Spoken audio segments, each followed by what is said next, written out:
For you to lead us out of Babylon.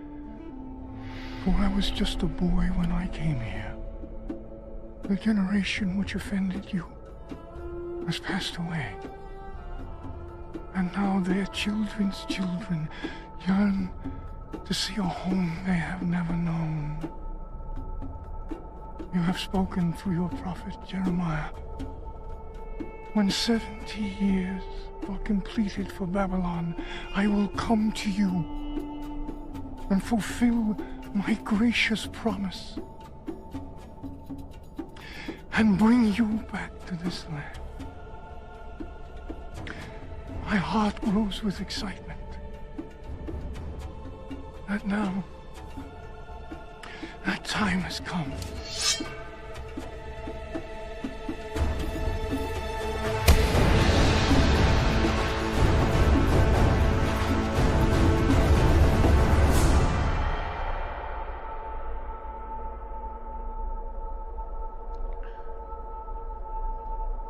An old man who comes unbidden is often a fool. And less often come as assassins. Perhaps a foolish assassin. Forgive us, my king. Do you know whom you address? He's the king of Babylon, ruler of the four quarters of the earth, Kurush, in the old Persian tongue. He has seized my might of arms, the birthright which would otherwise have been denied him. He is Cyrus the Great.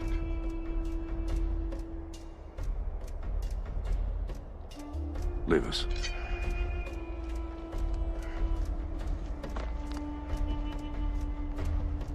Who are you, old man?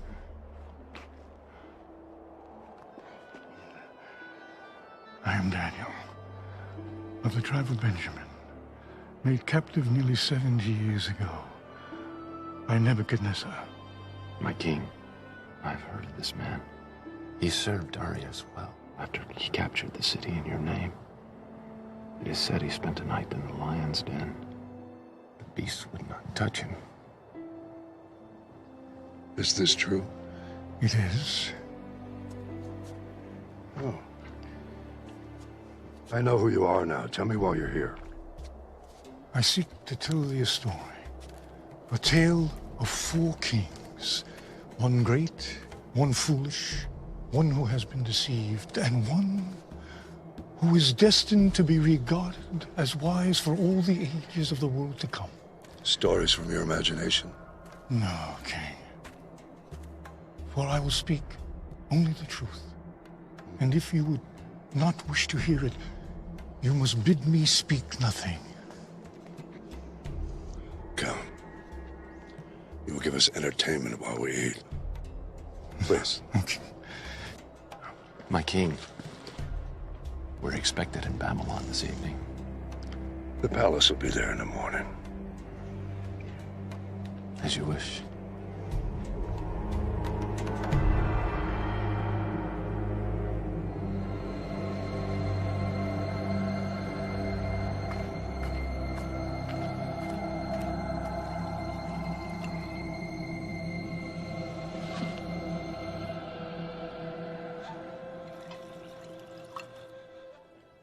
I cannot, O king. My king, the Hebrews eat and drink only their own food, which is prepared according to their rituals. To do otherwise, even from the hand of a king, is to defile themselves. You promised me a tale.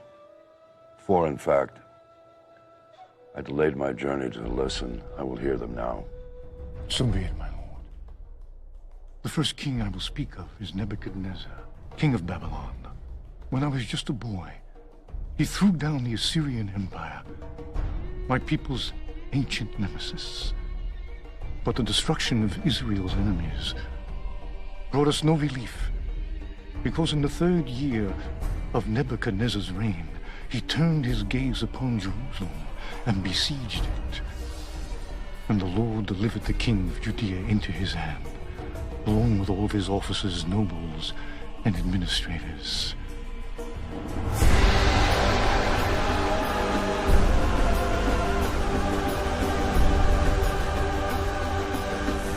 We, the exiles, arrived in Babylon. Nebuchadnezzar ordered Ashpenaz, his chief eunuch, to select some of the Israelites from the royal family and nobility, young men without any physical defect and showing aptitude for every kind of learning, one of whom was myself.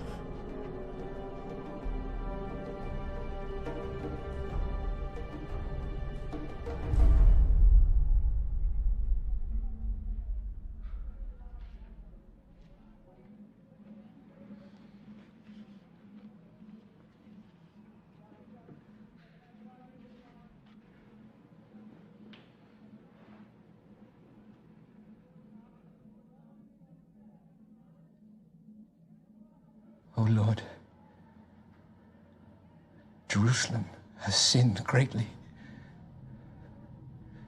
Like a widow is she, once great among the nations, a queen among the people, has become a slave, her children captive before the foe. My eyes overflow with tears. For you, Lord, are righteous, yet we rebelled against your command. Comfort me, O Lord, comfort me and my brothers, and restore our spirit.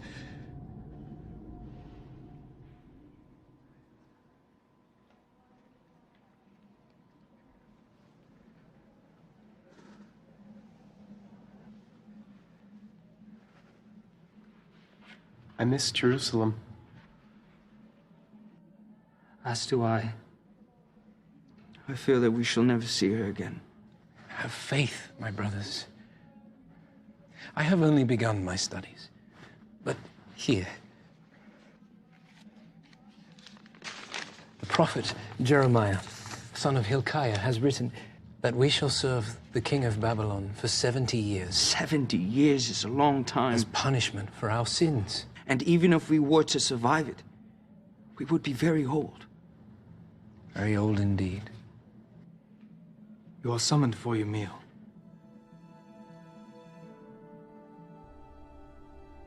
Why would they only take 10,000 of us and leave the rest of our people behind? Yes. Look at who they've taken. The scholars, the princes, our military leaders, and our families. It's the Babylonian way of conquest. You take away the leaders, and the rest can easily be governed. They've changed our names, hoping we'll forget our God and our clothes, so we'll look like them. They've changed everything about us. We need to make each other a promise. Never to become like them. My brothers, such a promise is worthless, for we are but men. What we need to promise is to always love our God and be obedient to Him. And in so doing, what we become on the outside will not matter. Set it here.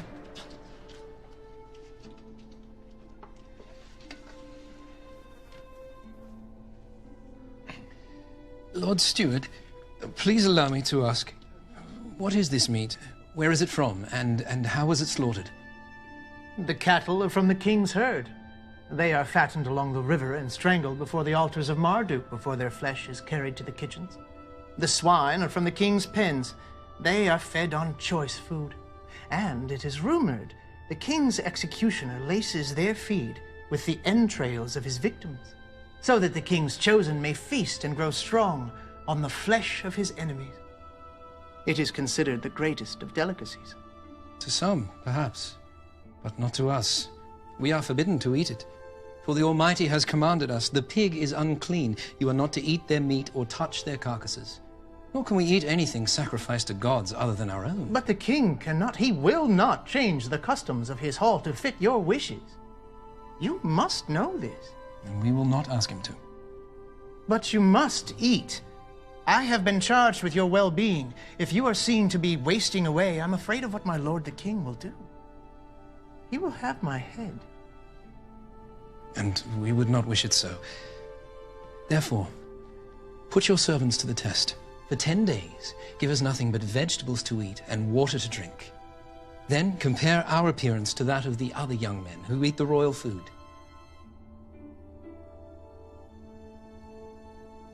10 days. 10 days. And if, after that, your appearance is found wanting? Then we will do as you wish.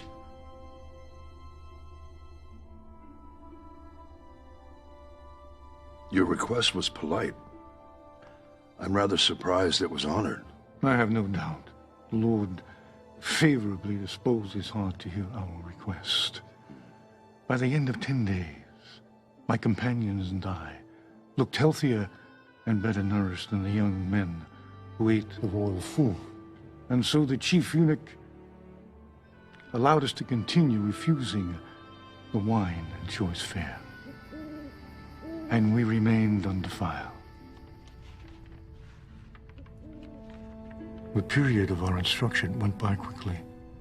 During those many years, we were living in a foreign land, speaking a foreign language, and living under a foreign king. But despite this, our hearts belonged only to God. And at the end of that time, my companions and I were presented before Nebuchadnezzar himself. The king's executioner, Arioch, will be in the chamber. If you are found unworthy, you will be executed on the spot. And so will I.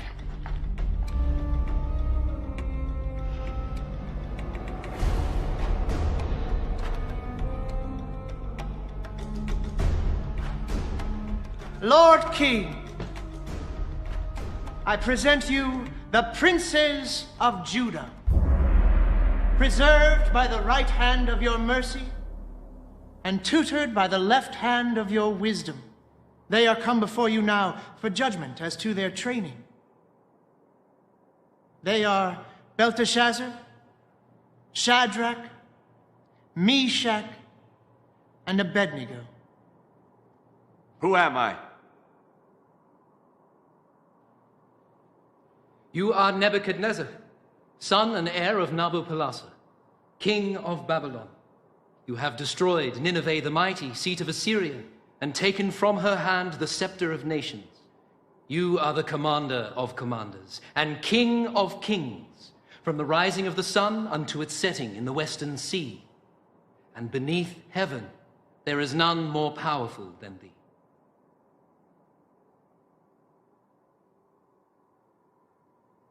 You, come forth.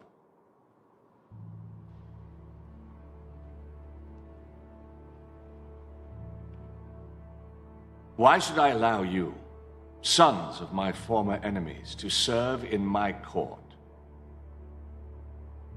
Because you have spared the lives of our people who were delivered into your hand, and because the word of the prophet Jeremiah has come unto us, saying, This is what the Lord God Almighty, the God of Israel, says to all those carried into exile from Jerusalem to Babylon. Build houses and settle down. Plant gardens and eat what they produce. Marry and have sons and daughters. Also, seek the prosperity of the city to which I have carried you into exile. Pray to the Lord for it.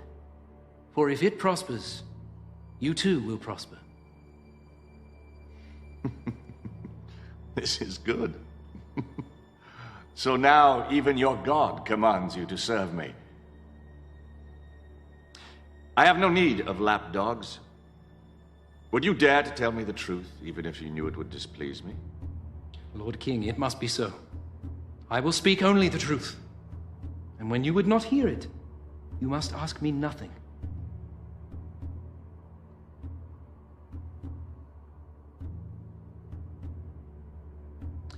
I pronounce them worthy.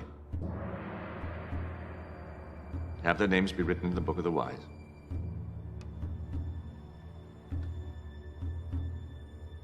Nebuchadnezzar's questioning showed wisdom. A former enemy can be a good counselor. If they can be trusted. And a wise king is capable of choosing whom to trust. For are you not Croesus, formerly king of Lydia and once the richest man in the world, whose name alone signified riches almost beyond comprehending? I am he. Trusting the words of the oracle at Delphi, I went to war with Cyrus and was defeated. Cyrus pardoned me and my family.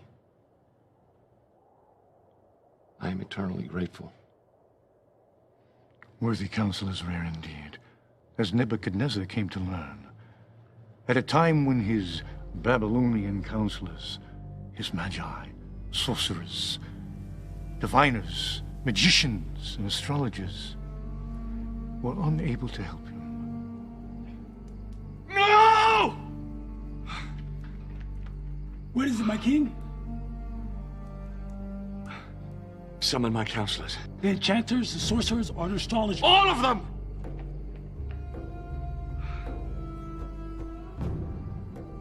O king! My king, your wisest subjects have arrived. Command, and it is done. I've had a dream that troubles me. I need to know what it means. O king, tell your servants your dream and we will interpret it for you. No. What need I of wise men who are not wise, Astrologers who read nothing in the stars? Magicians who perform children's tricks? Sorcerers who divine nothing except what I tell them? No. It is enough for the king to dream his dreams. It is up to you to discern and interpret them. But, my lord, if only you would tell us your dream, we could interpret it as we have always done. Always! I know you're trying to gain time, or trick me into revealing what I've seen. Either way, I'll have none of it. But there's no man on earth who can do what the king asks. No king ever asked such a thing before. Only the gods could know these things. And when we ask, they don't answer. Well, I suggest you try and get them to answer. Or beg that they endow you with the necessary skills to divine it on your own. For as I am king, I swear that when the sun rises, if my dream is not made known to me, along with its interpretation, you will all be made shorter by the height of your heads. You may withdraw. Now!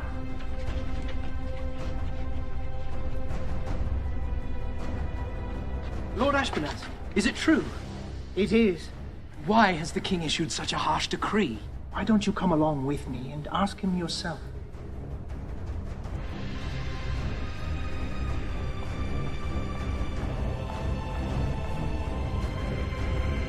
Lord King.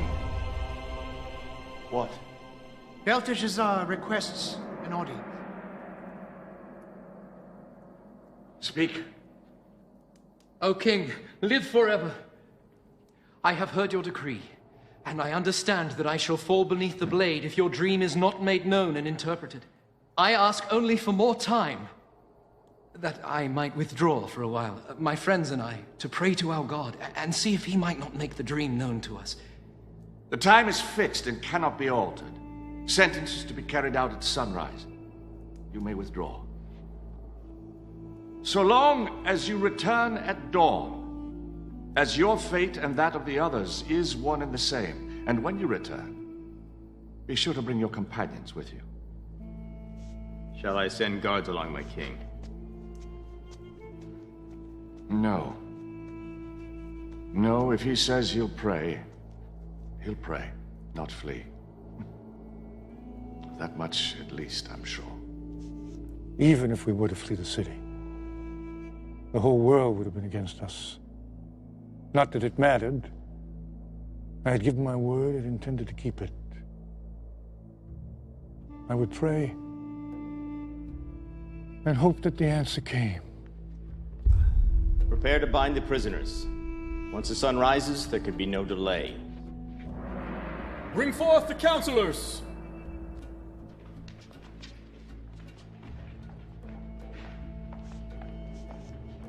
O king, live forever. O king, Do not execute these men, I beg you. Belteshazzar, your death is upon you as well, unless you know my dream and can interpret it. I am, and I will. Praise be to the God of my fathers forever and ever. He gives wisdom to the wise and knowledge to the discerning. He reveals deep and hidden things and has made plain all that you have asked, for he has shown me the vision of the king. Then speak. As you lay upon your bed, O king, you looked, and there before you stood a large statue, awesome in its appearance. The head of the statue was made of pure gold, its chest and arms of silver, its belly and thighs of bronze, its legs of iron, its feet partly of iron and partly of baked clay. As you were watching, a rock was cut out, but not by human hands. It struck the statue on its feet of iron and clay and smashed them. Then the iron, the clay, the bronze, the silver, and the gold were all broken to pieces at the same time, and the wind swept them away without a trace. But the rock that struck the statue became a mountain and filled the whole earth.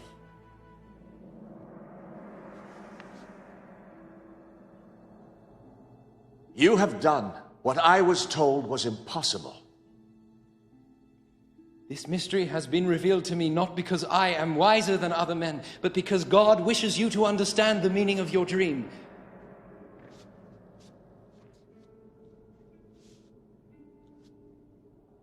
You know my dream, as if you dreamt it yourself.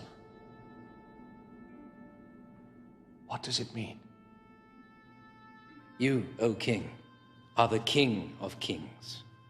The God of heaven has given you dominion and power and might and glory. In your hands he has placed mankind. He has made you ruler over the nation, for you are the head of pure gold. After you, another kingdom will rise, inferior to yours.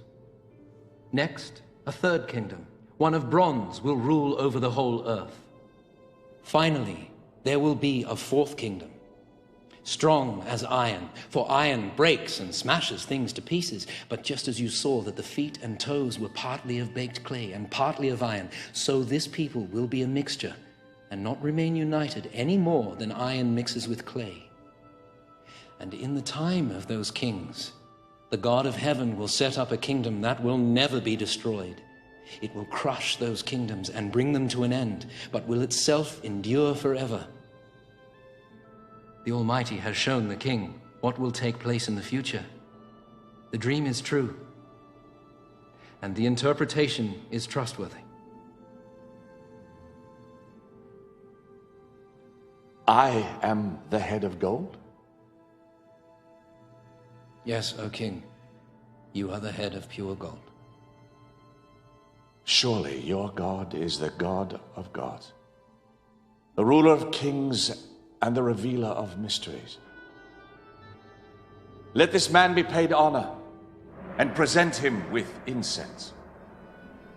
Thus the king made me ruler over the entire province of Babylon, and at my request made Shadrach, Meshach, and Abednego administrators. King Nebuchadnezzar made an image of gold 90 feet high. All were commanded to fall down and worship, and all did as commanded, except for 3. Live forever! A moment of your precious time. As your dutiful servants, we know the law, that when the horn sounds, we all bow down and worship your image. But these Jews, whom you have set over the affairs of the province of Babylon, pay no attention to you, O king. None. They neither worship your gods or serve the image of gold you have created. Nothing. Is this true? You refuse to worship my statue? O king, we do not need to defend ourselves before you in this matter. Really? Then you shall be thrown into the furnace, and no god will save you from my hand. If we are thrown into the blazing furnace, our God will defend us from it. And if he does not, We want you to know, O king, that we will not serve your gods or worship the statue of... Enough! You dare to defy me? Let the furnace be heated sevenfold. Bind them and cast them into the fire.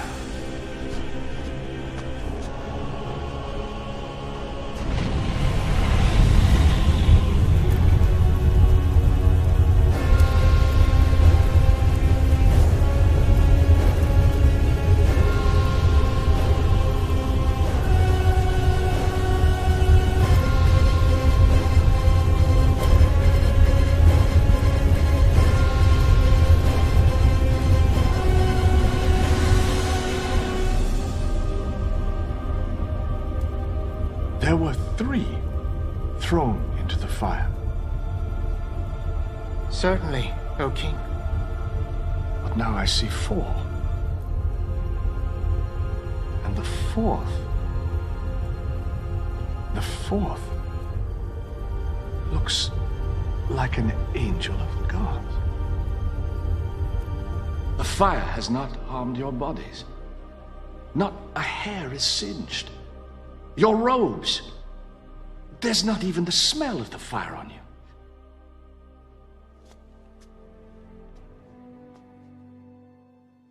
Praise be to your God, who sent his angel to rescue his servants. You trusted in him. You defied my commands. You were willing to give up your lives rather than serve any but your own God.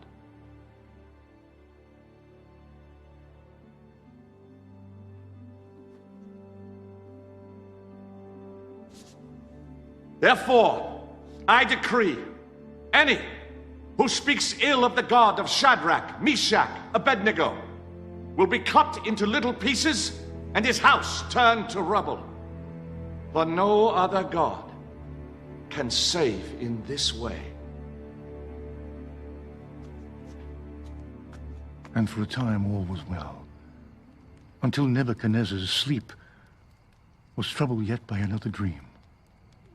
It seems like Nebuchadnezzar's life was rife with dreams and prophecies, much like my own has been. Before I was born, my grandfather, Astyages, was troubled by a dream where a flood beginning near his throne was overflowing the whole earth. When he went to his astrologers and his diviners for an interpretation, they told him that his grandson was destined to one day usurp him. So he sent his daughter Mandane into exile, and when a son was born to her, he conspired to have it stolen and exposed on a hilltop to die. But a shepherd, whose wife had recently given birth to a stillborn child, persuaded her husband to trade her dead infant for the living, and the shepherd raised the boy as his own. The king, upon being presented with the dead infant, repented of his crime. He didn't learn until 10 years later that the boy was actually alive, at which time he pardoned the boy and restored him to his rightful parents. And for a time, the matter was forgotten. Until one day, years later, when you marched into your grandfather's city at the head of your troops and seized the throne of Medea, taking the old man captive, and the prophecy was proven true. Old Astyages, he knew of the prophecy, but he was powerless to overcome it. As all men are powerless to prevent their fate, if the prophesizing be true. Listen then, as I tell of the prophetic vision that led to Nebuchadnezzar's madness. For when he dreamed that great dream, his enchanters, sorcerers, and astrologers were once again unable to interpret the vision. When I was asleep, I had a dream which made me afraid. The images I saw terrified me. Belteshazzar, I looked and saw before me a tree in the middle of the land. The tree grew strong and tall. Its top touched the sky, and it was visible to the ends of the earth. Its leaves, they were beautiful. Its fruit was abundant. The beasts of the field took shelter under it, and the birds of the air lived in its branches, and from it every creature was fed. Then I looked again, and I saw a messenger coming down from heaven, and he cried out aloud, "Cut down the tree, trim off its branches, strip its leaves, scatter its fruit. Let the beasts flee from under it, and the birds fly from its branches. But let the stump and its roots, bound in iron and brass, remain in the ground, in the grass of the field. Let it be drenched by the dew from heaven. Let it live with the animals of the earth, and let its mind be changed from that of a man to the mind of an animal." This is the dream that I had. What does it mean? My lord, if only the dream applied to your enemies, and its meaning to your adversaries. The tree which you saw, which grew large and strong with its top touching the sky, you, O king, are that tree. You have become great and strong. Your greatness has grown until it reaches the sky, and your dominion extends to the distant parts of the earth. But you saw a messenger, a holy one, coming down from heaven, saying, "Cut down the tree and destroy it, but leave the stump bound with iron and bronze in the grass of the field, while its roots remain in the ground. Let him be drenched with the dew of heaven. Let him live like wild animals." This is the interpretation, O king. And this is the decree that the Most High has issued against my lord the king. You will be driven away from people and live with the wild animals. You will eat grass like cattle, until you acknowledge that the Most High is sovereign over the kingdoms of men and gives them to anyone he wishes. The command to leave the stump of the tree with its roots means that your kingdom will be restored to you when you acknowledge that the Most High rules. Therefore, O king, be pleased to accept my advice. Renounce your sins by doing what is right, and your wickedness by being kind to the oppressed. Seek the Lord while he may be found. And it may be that your prosperity will continue. But the memory of kings is often short. And 12 months later, when the king was walking on the roof of the royal palace of Babylon. In all the world, is there anything like this? No, my king. My great wall, which, mountain-like, cannot be moved, I've made with mortar and brick. Its foundations I've placed upon the very bosom of the underworld. Its top I've raised mountain high. Is this not the great Babylon that I have built as my royal palace with my mighty power for the glory of my majesty? His words were still on his lips when a voice came down from heaven. Nebuchadnezzar, for your arrogance and your failure to give glory to the Most High, your authority is stripped from you.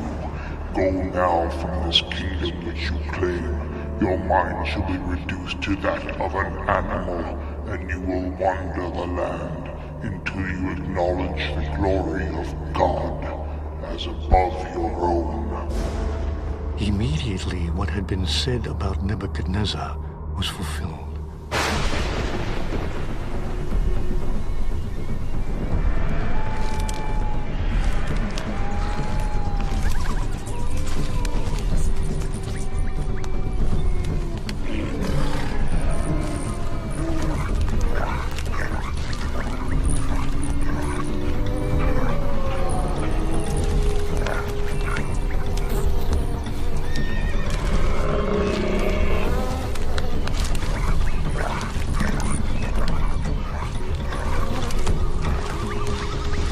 greatest of those below heaven. He sought to make himself as great as he who rules above heaven, and the Lord would not have it. Because he insisted on being more than he was made, he became less than he was made.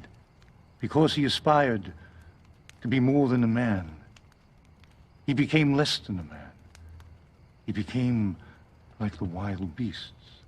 How did he survive, alone in the wilds? Even in his insanity, neither the lion nor the bear disturbed him, though he wandered alone and unarmed, and slept naked in the places where they found their food. Because it had been prophesied that one day he would honor the Most High.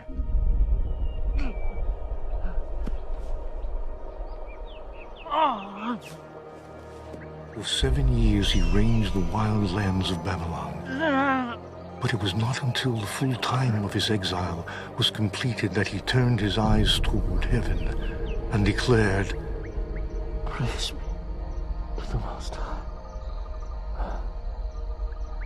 Honor and glory to him who lives forever. Rise, Nebuchadnezzar.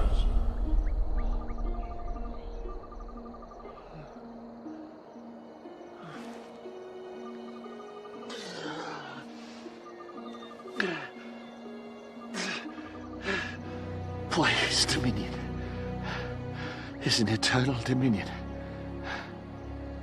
Before him, all the people of the earth are regarded as nothing. He may do as he pleases with the powers of heaven and all the people of the earth. And no one may say him nay. No one may say him nay.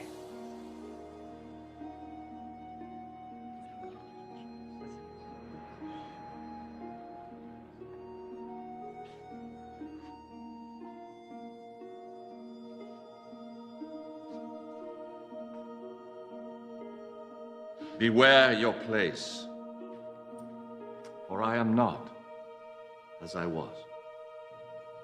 Let it be recorded that I, Nebuchadnezzar, do praise, exalt, and glorify the King of heaven, because everything he does is right, and all his ways are just. And those who walk in pride, he is able to humble. And so Nebuchadnezzar returned to his throne.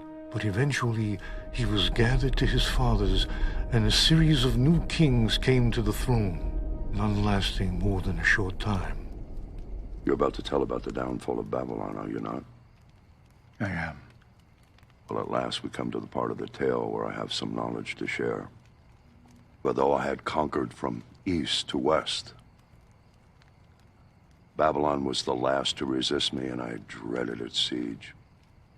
For Babylon's wealth had allowed her to lay in enough grain to last for years, and her towers, walls, and gates were so formidable that even untrained men could defend them with ease. Walls too high to scale, with parapets wide enough for chariots to patrol them, and a river-fed moat to cross before even getting there. It was enough to freeze the heart of even an old soldier such as I am. Then one night as I lay on the ground, courting sleep that would not come, a thought came to me. From whence it came, I do not know. Like some spirit of God whispered it in my ear. But the river Euphrates, which flowed down to Babylon, raised above its natural level, hemmed in by dams and dikes. But if dams were opened full and the dikes were broken, the river, which ran straight through the heart of the city, would fall to nothing. An army poised and ready to strike could march into the city on its dry riverbed, underneath the gates designed to repel ships when the river was at its normal level. And I suddenly realized I'd been given a key to defeat the mighty Babylon. It was as though in all the world, throughout all of history, I was the only one that had the thought. All it required was the right moment to act. A night when every man in Babylon, from the least to the king himself, would drink himself ill in honor of their gods, who were naught but worthless idols and could not protect them. Listen, O king, and I will tell of the second king of my story, Belshazzar, king of Babylon, both foolish and wicked of equal measure.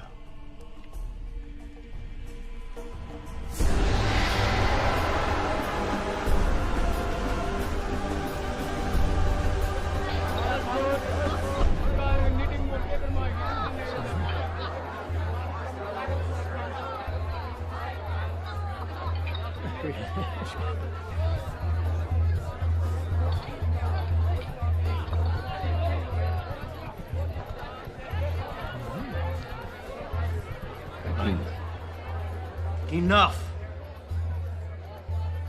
We still have our threefold walls with their battlements.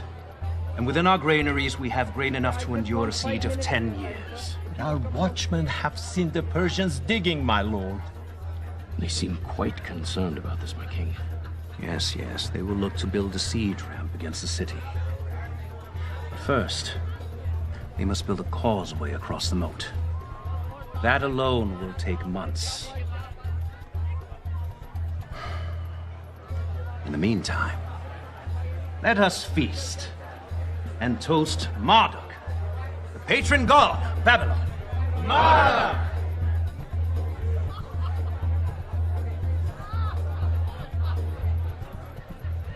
These cups have a taste, and I will not have it so.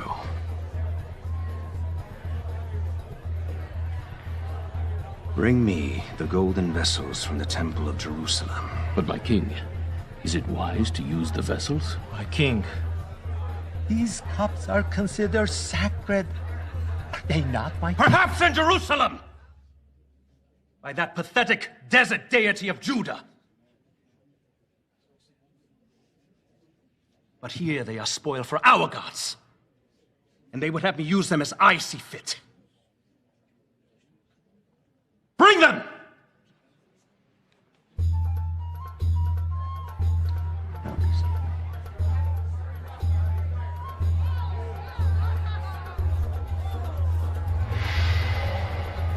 Yes. You see these vessels? In Jerusalem, they were used for the worship of their god. Now, instead of the blood of bulls and rams, let them flow with foaming wine. For I am not a devourer of blood. I am a devourer of drink. And choice fare. To Marduk, the god of our city. Marduk! And to our idols of gold and silver, bronze and iron, wood and stone, partake of our pleasures and protect our city.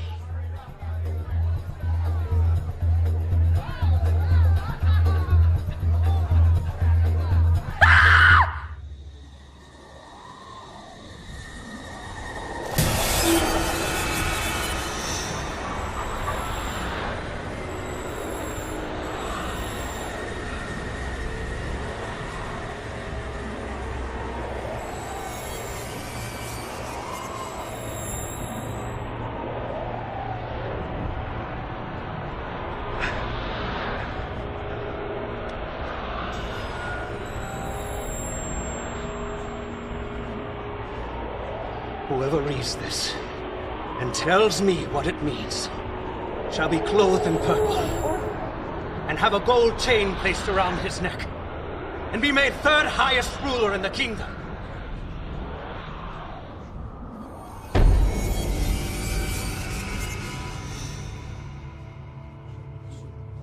And all the king's wise men came in, but they could not interpret the inscription or tell the king what it meant.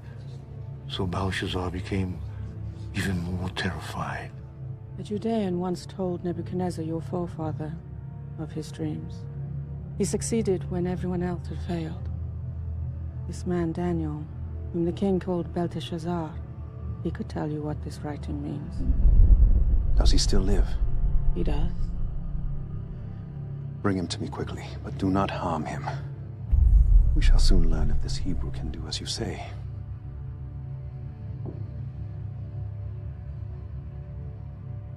Nothing, it would seem, is too sacred not to be profaned under the influence of wine.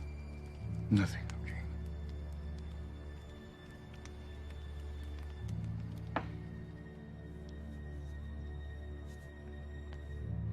How can I be of service, Highness? Are you Daniel? One of the exiles my father brought back from Judah? I am he. I am told you are able to give interpretations and solve difficult problems. If you can read the writing on that wall, you will be clothed in purple, have a chain of gold placed around your neck, and be made third highest ruler in the kingdom. Long ago, I told your forefather, Nebuchadnezzar, that I would speak to him only the truth, and that if he rather not hear it, he should ask me nothing. Perhaps it would be better if you asked me nothing. No. It is unseemly for a king to be baffled by a message in his own hall. No human hand has scribed it. No other tongue can interpret it. Tell me what it means. Be it for good or ill. Okay. The Most High God gave your father, Nebuchadnezzar, greatness and glory. But when his heart became arrogant, he was deposed from his throne and stripped of his glory, until he acknowledged that the Most High is sovereign over the kingdoms of men. Even though you knew all this, you should have appealed to him. Instead, you set yourself up against the Lord of heaven. You had the goblets of his temple brought to you and praised the gods of bronze and iron, wood and stone instead of him. These vessels were made for the service of the Most High, and you have used them to pour wine for your harlots. Would you humble the Almighty by desecrating his possessions? Would you bind him like a captive and beat him like a slave? Would you pluck out his eyes and have him beg for scraps of food beneath your table? This you would do if you could, and the Almighty knows it. This is his answer to you. The Lord God will strike you down like an enemy, for he has bidden his angel to unsheath his sword. These, then, are the words he has written. Mene. God has numbered the days of your reign and brought it to an end. Tekel, you have been weighed in the scales and found wanting. Parsin, your kingdom is divided and given to the Medes and Persians. This very night, your life will be demanded of you, and before the sun rises, your flesh will grow cold. Thus saith the Lord, your line is ended, your rule is over, your kingship is no more. Is there nothing to be done? No. In your arrogance, you have doomed not only yourself, but your house, your line, your inheritance, your city, and your kingdom. Choose now where you will spend your last few hours. But knowing your fate, who now will love thee? Who now will fear you? Will the least of your slaves comfort you? Or will they desert you, seeking to avoid the fate which is yours?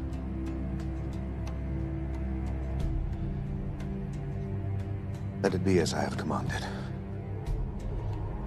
Let this man be clothed in purple, a chain of gold placed around his neck. For I am not dead yet.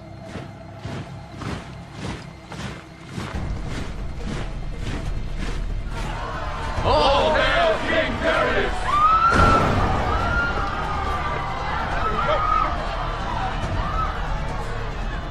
I am King Belshazzar of the Babylonians.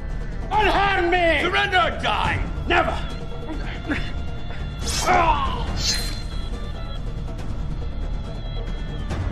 Send word to Cyrus the city's taken in his name. As he has commanded, I shall assume the crown.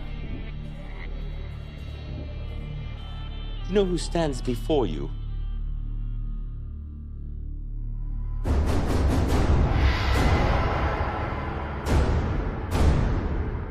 You are Darius, the Mede-Persian, uncle and father-in-law to Cyrus, who has, by stratagem, taken this city.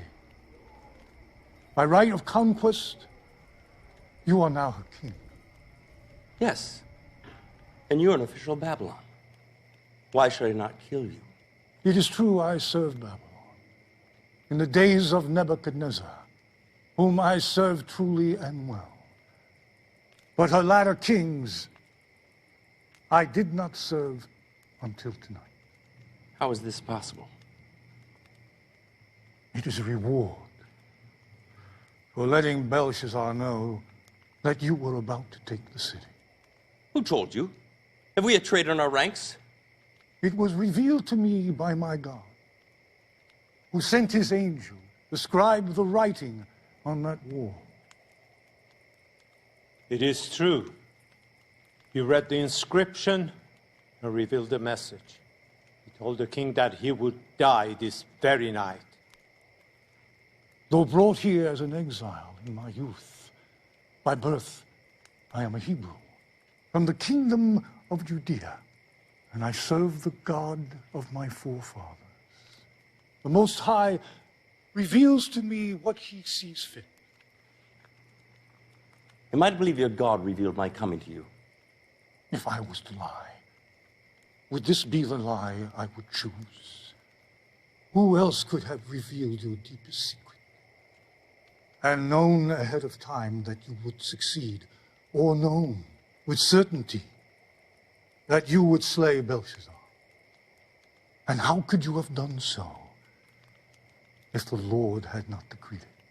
For is it not by the hand of the Most High that both victories and disasters come?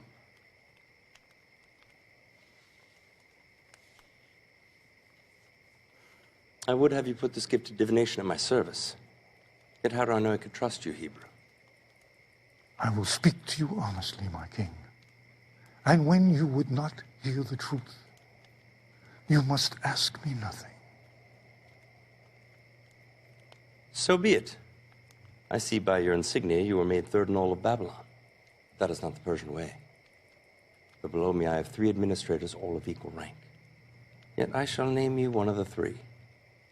What of the other counselors? Slay them. If they were loyal to their former master, they're no good to me. If they were disloyal to him, then they will be disloyal to me. Ah, Darius. He's twice my uncle, by blood and marriage, and serves me well as co-counsel to my empire. As it pleased Darius to appoint 120 satraps to rule throughout the kingdom, with administrators above them, one of whom was me. But before long, I so distinguished myself that Darius planned to set me over the whole kingdom. Which would cause great envy among the others. Yes, O king. So they called a meeting in secret to plan for my destruction.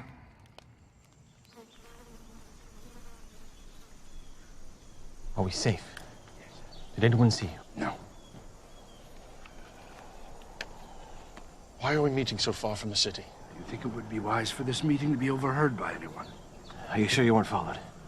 Not unless whatever's following has wings. We don't have much time. Daniel being put over us, if we allow it to stand, means our demise. Once he is in charge, he'll be looking into everything we do. Perhaps we should eliminate him. How? A hunting accident. He doesn't hunt. A sudden illness or a drowning. Who would believe it? Maybe we can ensnare him. How? There is no corruption in him, nor any negligence. He is as diligent as he is skillful. There must be some way. He claims he's so effective because 3 times a day his heart inclines to the city of God. There's a spirit of excellence in him. In every test he has proven faithful. No one is that honest. On the contrary. I had a man tried to bribe him once, and a very generous bribe at that. He would have no part of it. Such a man is dangerous. How long before he learns that we've been generous with ourselves and covered the thefts with false accounts? We'll never be able to find any basis for charges against him unless it has something to do with that God of his. That invisible God of his. No altars, no shrines, no idols, laying claim to every good thing, yet somehow not responsible for the bad. I've seen him, praying before his window, on his knees facing Jerusalem morning, noon, and night, always the same. Then perhaps we need to make him stop. He won't do it. Then perhaps we need to make sure he continues. You say there is nothing anyone can do to stop his prayers? No, nothing. What if the penalty for this devotion of his was death? If we could forbid his prayers for an entire month under penalty of immediate execution? Don't be ridiculous. He'll just stop praying. No, he won't. I know him. He can't keep himself from praying to that God of his for 1 day, let alone a month. Well, I still don't see how it'll ever work. The king knows that Daniel and his people pray continuously, and only to one God. Which is why we need to disguise our purpose. More fitting testimony to your honesty could not have been made. Had there been any infidelity in your record, they would have discovered it. Indeed, they could find nothing amiss in my work, either willfully nor through negligence or lack of care. So they tried to trip me up with my prayers. But since worship of the Most High was not prohibited by the laws of the realm, they had to conceal their purpose, like poison in a cup of honeymead. O king, it has come to our attention that there are those among your subjects who still cling to the old gods of Babylon, in the hopes that their line of kings may yet be restored. And have not submitted to your rule. Who are they? That I may bring them before me and destroy them. It is not that simple of a matter to detect them, O king, for they are devious and work to hide their treasonous thoughts. And have you come before me without a plan for discovering them? We would dare not do so, O king. Indeed, we have labored to construct a plan whereby the loyalty of all may be tested. Then speak of it. If, O king, you were to issue an edict that none in Babylon, nor anywhere in the empire, may pray to anyone, be it to God or man, except to you for a period of 30 days. But what of the gods of Persia whom I serve and obey? Well, you alone, O king, would be free to pray to them and offer them sacrifice. You would stand as a priest before all the peoples, and in this way ingratiate yourself to the gods themselves, because for an entire month, all of their worship would come from you. Thus, their worship will continue through you, and the old gods of Babylon will be starved for worship, lessening their power. How would you enforce such an edict? No one would be allowed to go before any altar or shrine for the entire period, except for you. And anyone found violating the decree would be thrown into the lion's den, before sundown on the very day of the offense. In this way, their treason would be discovered and eliminated in a single stroke. I approve your plan. I, Darius, command it be made so. In anticipation of your approval, O king, we have taken the liberty of drafting the edict and bringing it along. Well done. Bring it here that I may fix my seal.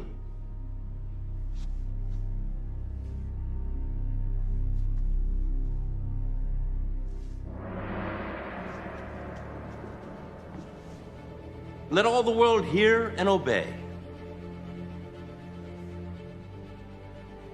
So Darius found no need to consider it further. Darius had a great deal of experience as a soldier, but very little as a ruler, until Babylon fell. One sign, the order could not be changed. Let every order be upheld, for the law cannot be countermanded, and the laws cannot contradict themselves. Let each law be fixed, unchangeable, for the king cannot err, and once a law is written, even the king himself cannot change it. Such is the law of the Persians. Daniel, the king's seal is barely dry. Already you have defied his law. You made your choice.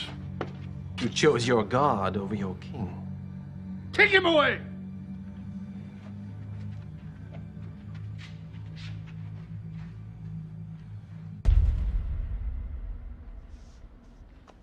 O king, it is my sad duty to inform you that someone has already defied your decree.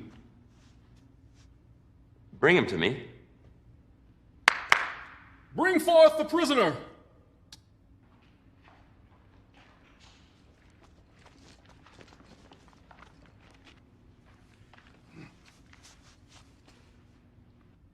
Daniel, he is one of the exiles from Judah. He pays no attention to you, O king, or to the decree you have put in writing. He still prays 3 times a day. What sort of foolishness is this? Daniel's my chief advisor. No one is above the law. Yes, sadly, O king, no one is above the law. Bring forth the tablet.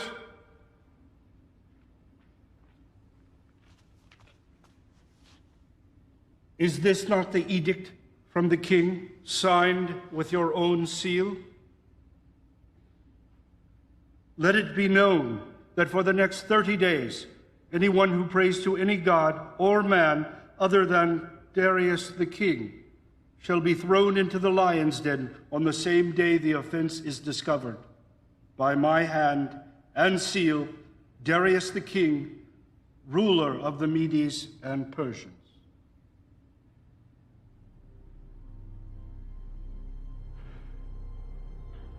Call my counselors together. We will begin the trial. O king, live forever. There is no need of a trial. I am guilty. Knowing the king's command, I have disobeyed it. The commands of the king are immutable, and once uttered, cannot be changed. I shall command my wise men to make every effort to search out some reason that the law may be found unenforceable. I do not think they will find one. Let them search, O king, but only for a short time. Because your own law commands that sentence be carried out the day of the offense. Already, the shadows are starting to grow longer, and you have only until sunset.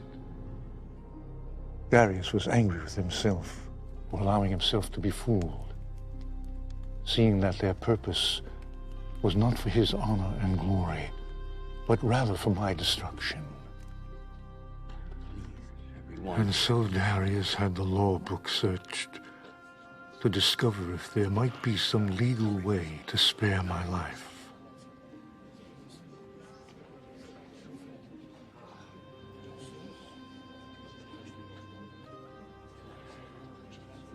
It is as I expected.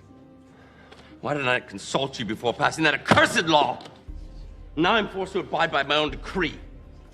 A king who will not enforce his own laws cannot be a king. Your enemies know this.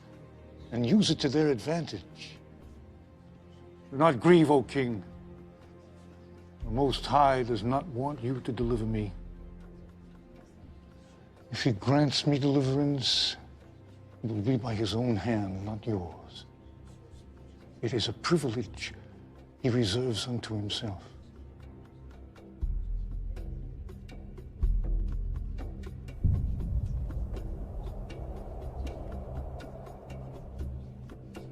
And now it is time, O king.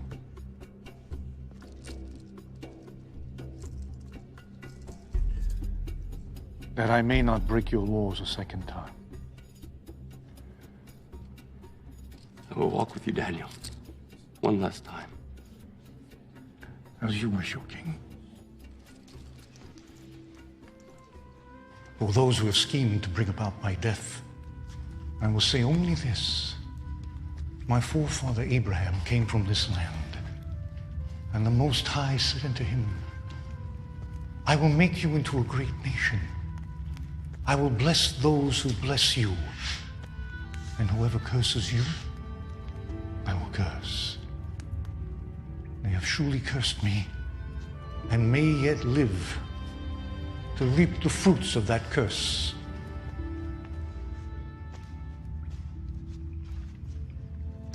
A cup of wine from the king's own hand. I cannot drink it, O king. It is blessed to your gods, not mine. Not so, Daniel.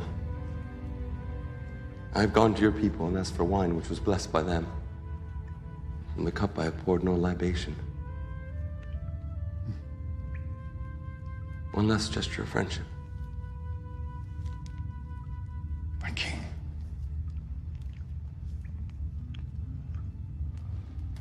Goodbye, my friend. Farewell, but perhaps not goodbye. We have yet to see what the dawn will bring.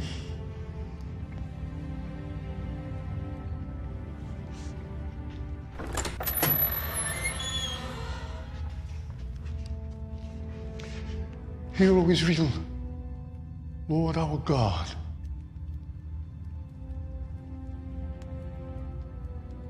The Lord is one.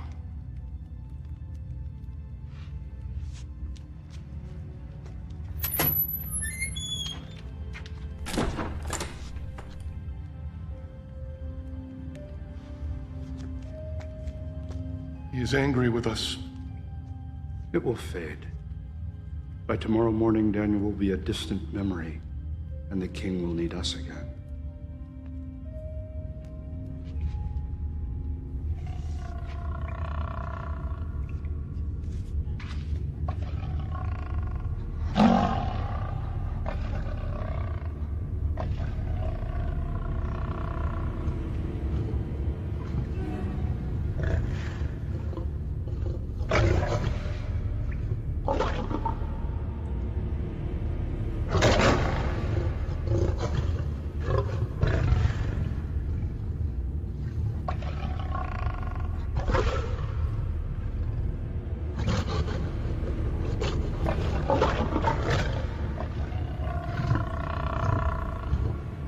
Have mercy on me, O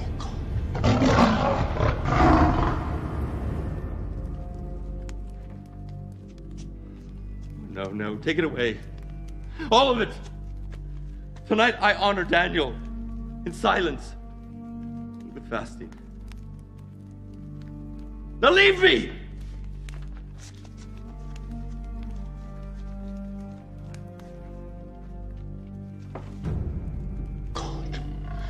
Have mercy on me.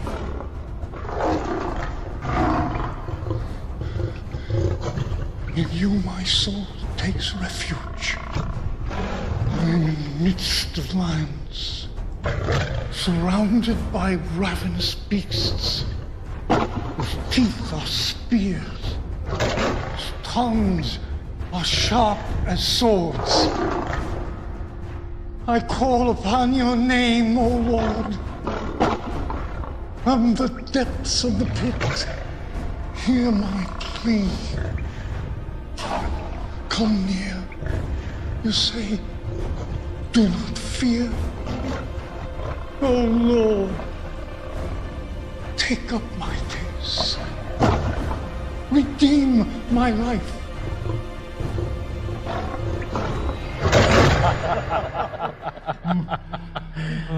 A divine plan, my friend. A toast to the lions who show no partiality to a Hebrew over any other man.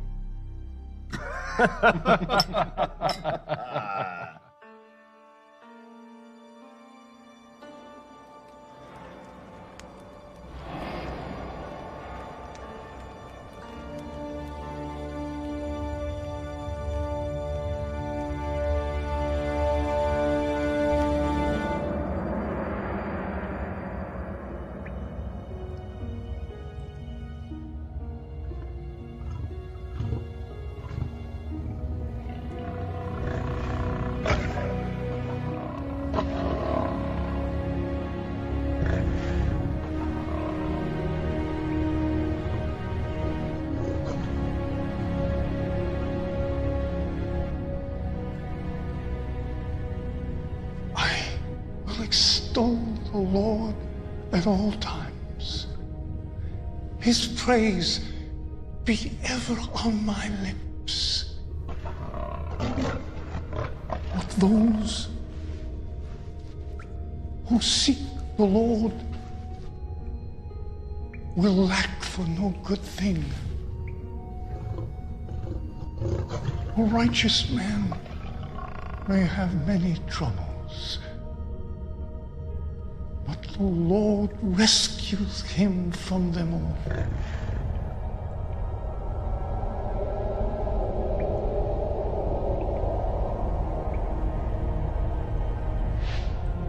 You have rescued me from the mouth of lions, and I will declare your name to my brothers in the congregation.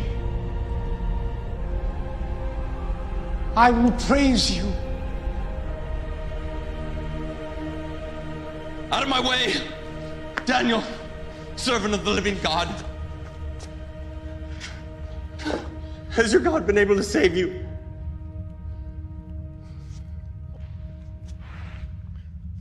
O King, live forever. My God has sent his angel, and he shut the mouth of the lions. They have not hurt me, because I was found innocent in his sight. Come forth.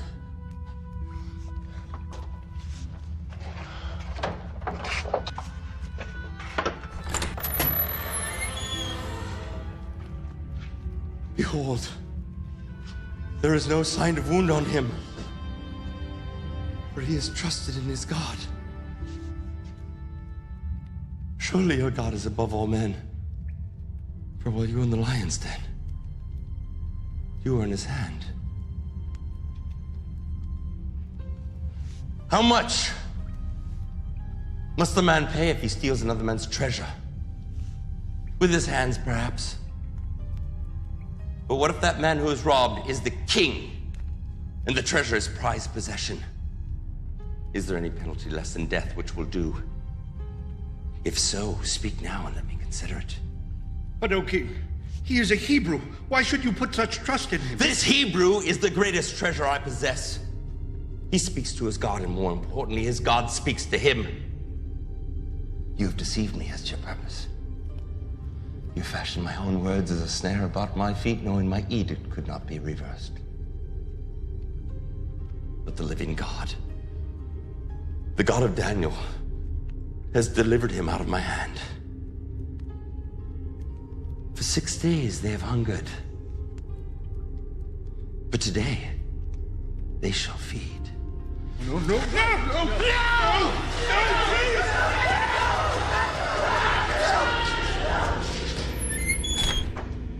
Please, please, my king, please. You fools, did you not think I would punish you?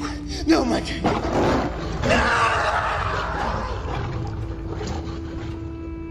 They have spread a net for my feet. I was bowed down in distress. They have dug a pit in my path. but they have fallen into it themselves.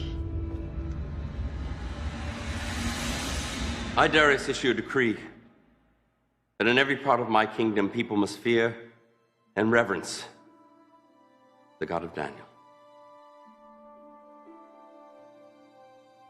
For he is the living God, and he endures forever. His kingdom will not be destroyed. His dominion will never end. He rescues and he saves. He performs signs and wonders in the heavens and on the earth.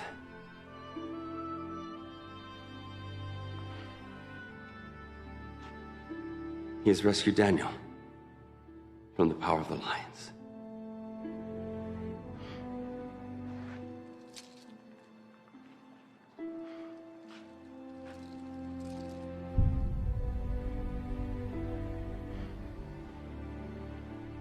And so I served Darius throughout his reign. However, my heart still longed to see Jerusalem. For 70 years I had waited, and I knew our time was near.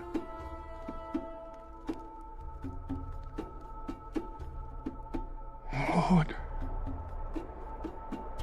through your prophet Jeremiah, when 70 years are completed for Babylon, I will come to you and fulfill my gracious promise and bring you back to this land. My heart grows with excitement that now that time has come.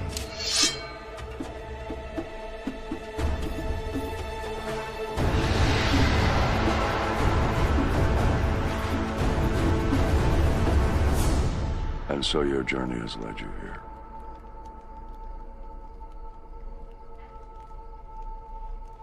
You've spoken of 3 kings, Nebuchadnezzar the mighty, Belshazzar the foolish, and Darius, who was deceived. Who is this 4th king? It is he of whom these scrolls speak.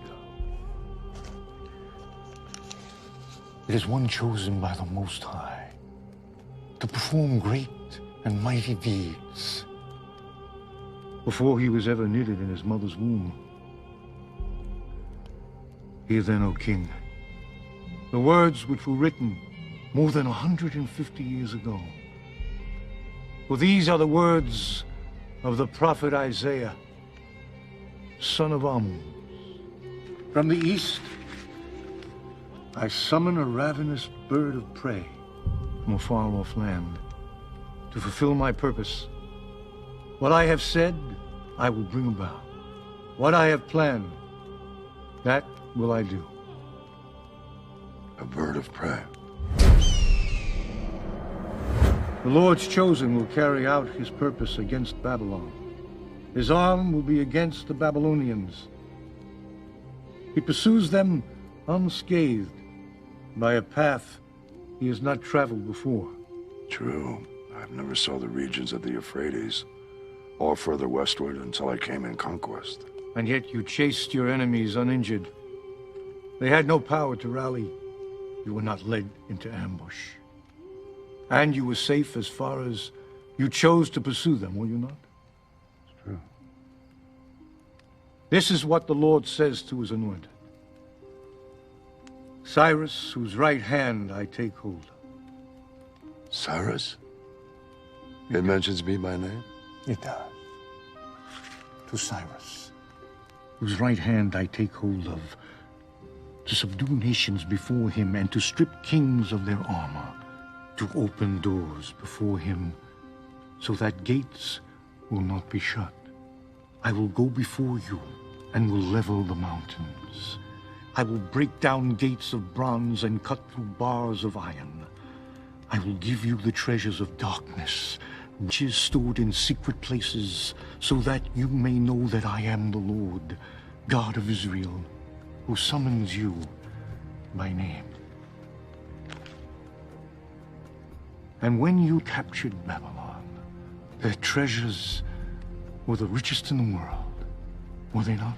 Oh, indeed they were. And Croesus will testify. Yes, quite the most magnificent. O king, if I may. Please continue.